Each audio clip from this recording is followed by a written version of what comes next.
Hi guys, for today's video ay magbibigay tayo ng isang regalo sa ating bata, sa isa naming pupil dito sa aming school.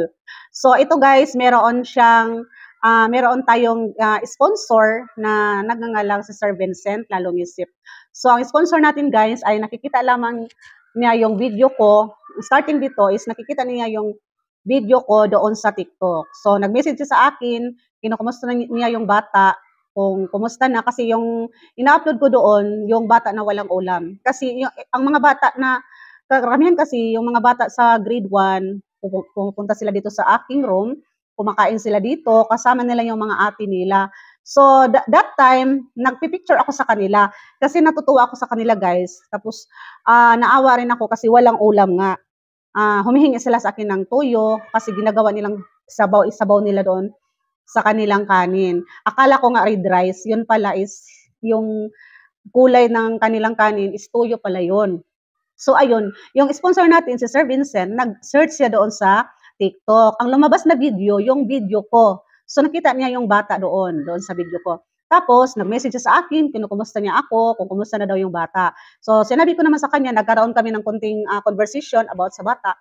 Tapos, ayan, naghingi siya sa akin ng GCash number ko, para ibibigay niya sa akin yung pera. So, yun, binigay niya sa akin last December. Pero, hindi ko agad naibigay sa bata kasi malayo yung residence ng bata.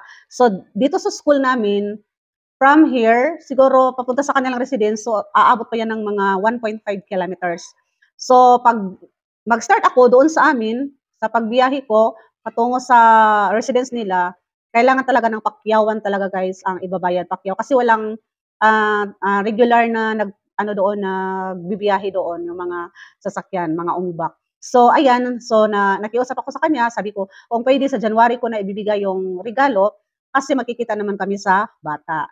Dito na lang kami sa school nagkita. So ayan mga guys, yung binigay niyang pera sa akin, binili ko at binigay ko sa bata. Ayan, bibigay natin para maging masaya naman yung bata. At saka masaya din naman si Sir Vincent.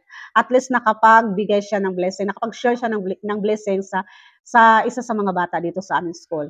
So, thank you so much Sir Vincent sa iyong pagbibigay ng regalo sa aming pupil. So, you're such a kind man, a big-hearted man. Sana bigyan ka pa ni God ng maraming blessings para naman ay makapag-share ka rin sa ibang bata. So, I salute you, sir. I salute you. No? Saludo ako sa iyo. Tapos, hindi lang yung mga bata namin ang nabibigyan niya. Meron pa rin siyang binigyan yung nakikita ko sa kanyang video doon sa TikTok niya at pati na rin sa kanyang Facebook account. So, Sir Vincent, thank you so much. Thank you talaga. So, sana marami pa ring mga katulad mo. No, may marami pang mga katulad mo na mapagbigay din sila. So, ayan mga guys. Thank you so much sa inyong panonood. See you sa aking next video. Bye-bye!